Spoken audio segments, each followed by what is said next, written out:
Alright guys, we're here today to talk a little bit about wall ball.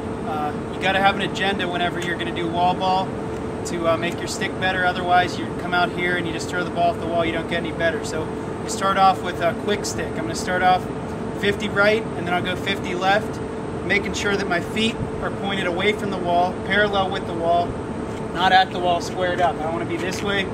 If I'm shooting right, my front shoulder is my left shoulder pointed at the wall. So I'm going to aim for the same spot on the wall, try and hit that every time. I like to usually start out with my offhand just because you get that work in first, you focus more on that, and then you go to your strong hand. You know, your offhand is always going to need a little bit more work than your strong hand. So again, I'm going to start my front shoulder pointed towards the wall, my stick in my offhand, feet pointed parallel with the wall.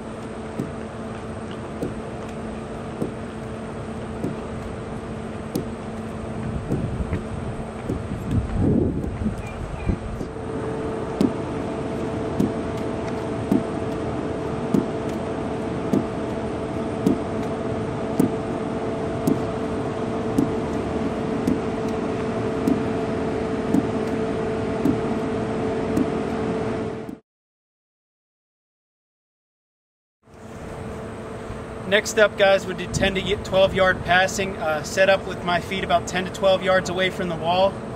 I'm going to shoot the ball about 80% at the wall, a little lower this time, so that it hits off the wall, bounces back, and I catch it, and then I get a cradle in, take the step, and hit the wall in the same spot.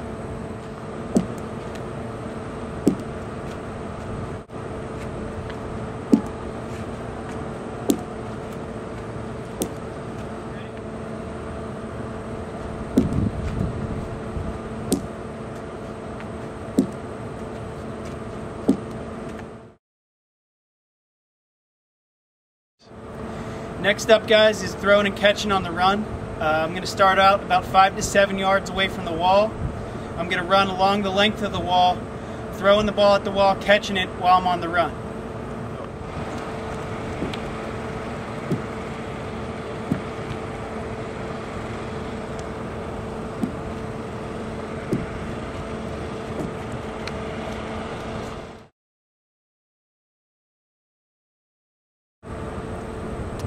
Next up, guys, we'll start off throwing with our offhand, catching with the offhand, then rolling away, throwing with the strong hand, catching with the strong hand, and rolling away.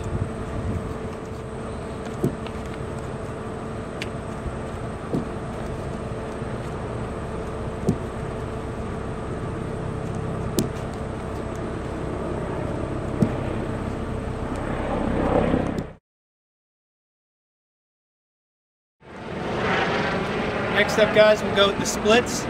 So I'm going to throw with my left, catch with my left, split in front of me, throw with my right, catch with my right, split in front of me.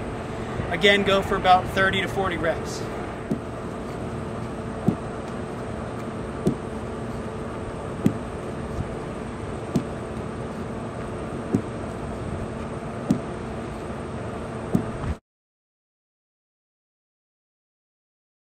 Next up, guys, I'll do rapid fire quick sticks. I'm going to stand closer to the wall, squared up with the wall this time, not like I was doing last time. No cradles, just as many reps as you can within a minute.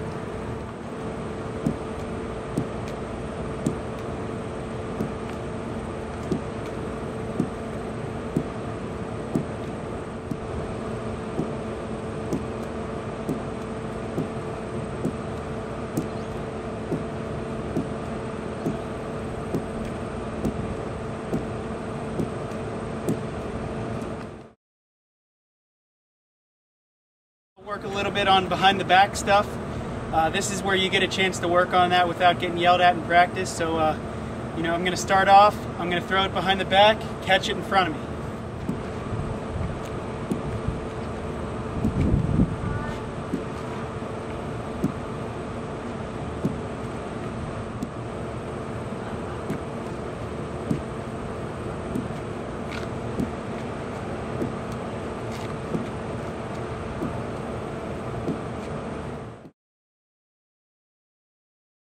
Style. Think about this as if you're, getting a one-on-one with the goalie in a game. You're going to practice throwing a fake and shooting to a different spot. So pick a brick, throw a fake at that brick, and then take a shot at the other brick.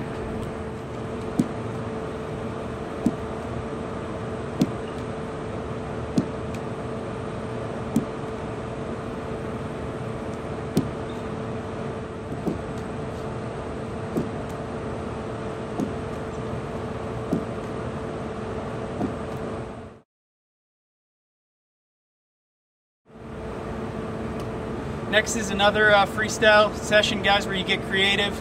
Try around the worlds, try backbreakers, over-unders, any kind of different shot that you can think of. I think this is a pretty important one because this is where you get to know your stick, you know, how the ball feels coming out of it, where you get comfortable trying different things and being creative.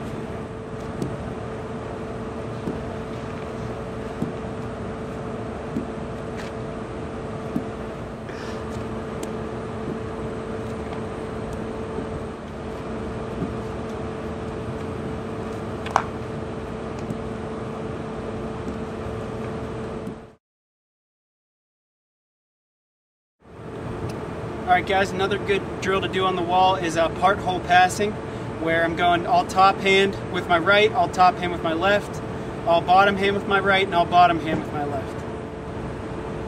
Okay, when I'm doing part hole passing, guys, I'm focusing on my wrist snap whenever I'm going top hand, so whenever I'm bringing it over, replacing my front shoulder with my back shoulder, getting that wrist snap in there.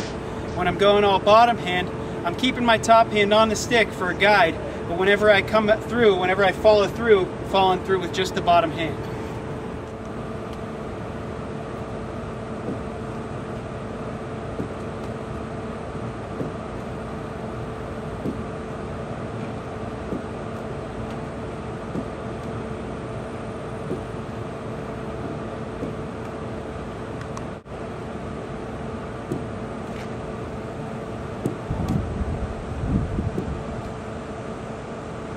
Good.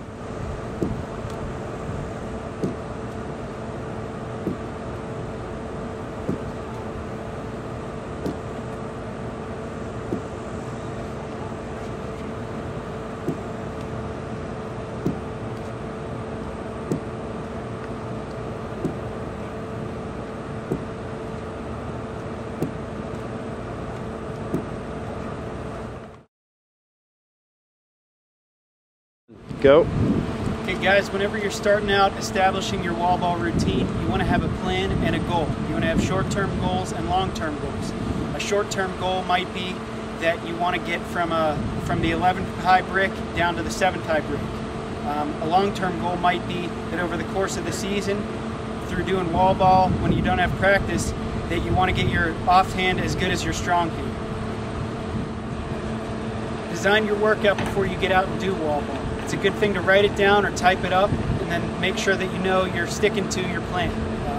Start out with 50 reps for each hand in each exercise. Maybe you want to increase that as the weeks go on. Adjust the number of reps for your offhand, guys, so that it's more than what you would be doing with your strong hand. That can help you compensate to catching your offhand up to your strong hand. 3. Make sure when you come to play wall ball, guys, you come prepared. Bring extra balls. The worst thing that can happen is you show up, you throw the first ball away, and then you're done because you don't have any extra balls. So bring plenty of balls. You can wear shorts with pockets, put balls in your pockets, that way you don't lose time on the wall because you're searching for a ball. Bring water, Gatorade, whatever, so you don't have to go home and get something to drink or go in the house and stop. You want to get as much time on the wall as you can every time you go out. Minimum, I would say, is try and get a half an hour to an hour in every day. Make sure you bring 2 sticks. Make sure you bring 2 sticks because if you're working on the wall with your good stick, you want to make sure that your backup stick is in game-ready shape. You never know when you're going to go out into a game or in practice your stick might break, and then you've got to use that backup stick. You want to be familiar with it also. Another important thing to do, guys, is to know what your stick is going to do. It's important that you get to know your stick, know how it's going to throw, know where the hold is, know if you've got a lot of whip or not a lot of whip. That way, whenever you go out to do wall ball or when you go out to the practice, you're not going to toss the ball away on the first shot. I think it's very important that guys learn how to string their own sticks. That way you become more familiar with how a stick works, the mechanics of a pocket, and it just helps make you an overall better player. Last thing I want to talk about in terms of wall ball, guys, is how you think about wall ball. You don't want to go out and think about wall ball as doing work, because then you're not going to be motivated to do it every day. The reason we play lacrosse is because it's fun, because we love it. It's not fun whenever you get on the field and you can't do the things that you want or you need to do. You got to think about wall ball as something that's going to help you become better on the field. So you go out there, you have the good attitude about it, you go out and you toss off the ball, and that's going to help you to get better on the field.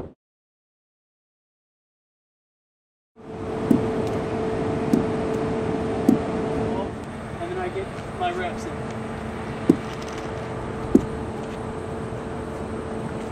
Oh!